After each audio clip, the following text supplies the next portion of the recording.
run away as fast as you can? Or do you welcome the bee song?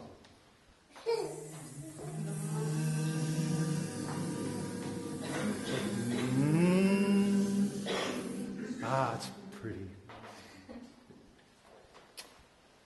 Now the bee song is in trouble. Over 50% of the once flourishing bee population is now gone. Honey production down over 50%. UV light, pesticides, drought, all reasons for this.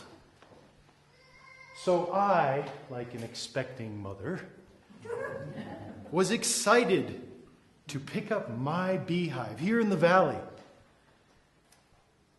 When I got to the farm, there were thousands of bees all around me. And I had to appear like I was comfortable around them. You see, I wasn't wearing a bee suit, no. Because they would pick up on that I was nervous. And you know what nervousness does to bees? They pick up on that. So I was nervous, picking them up. They get hint of that. And sting. Ow! Ow! Ow! Not good. I'd be in pain, they'd be dead. So I calmly picked up the beehive in a wooden box. And I walked over to my car, and I placed it in my trunk very carefully with the queen, who was an Italiano queen, la Dolce Vita.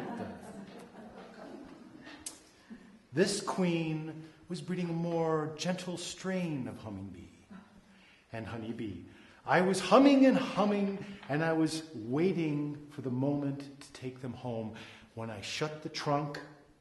And a few bees got out.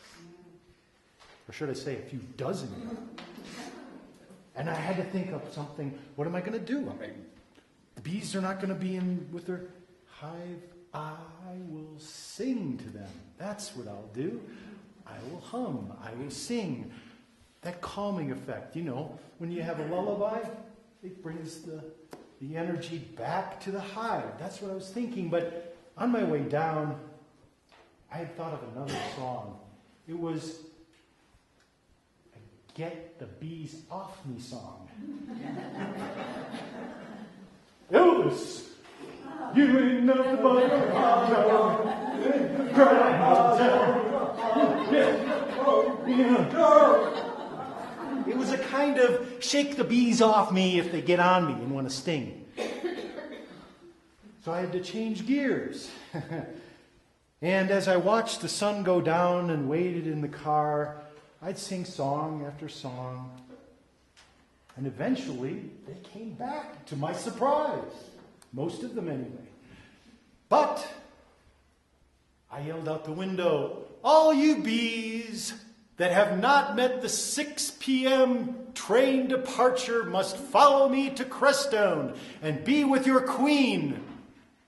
I started the car, rolled up the window, and proceeded onto Highway 17 to come home. And wouldn't you know it, I'm driving along, I look in my rearview mirror, there are bees in my car. They're hanging on the ceiling, they're in my rear window. I'm going, yeah, okay. I'm going to sing them and calm them down. They'll be fine. Beatles. I'll sing some Beatles. I'll say I'm gratified. I'm showing gratitude. Like, please, please me, I am like I please you. I was grabbing my steering wheel so tight. I was sweating. I said, oh no, wait a minute. I got to change gears here. I looked in the window again. I was expecting to see a few bees kind of settling down, but I saw something else. I saw bees on my trunk, and they were holding on for dear life. 50 miles an hour, and the wind is going over my car. And they're holding on like this. Their wings are being pried open. And I'm going, okay, I can't go any slower. I can't go any faster. I'm just going to be calm. I'm singing, Bach. First movement, G major, Brandenburg Concerto.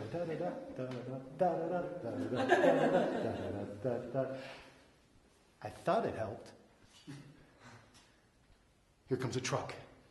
The wind is blasting. I'm pulling over the side. Don't you move my bees off my trunk. I was nervous and trying to calm myself down.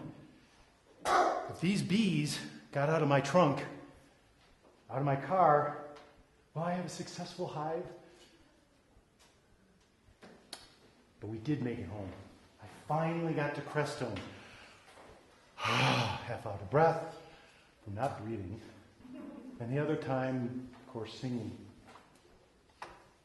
I got out of the car. And I shut the door. And I paused for a minute. And I had a memory. It was of my grandmother singing to me the train at night. I'd hear it.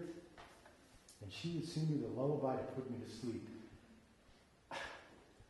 I must have been singing to these bees like my grandmother sang to me. I was being heard.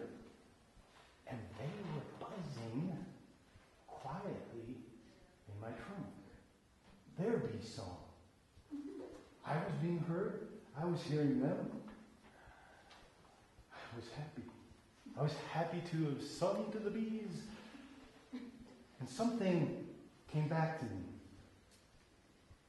You see, I'm going to raise these bees. And I did. But they gave something back to me I wasn't expecting. It was the bee song.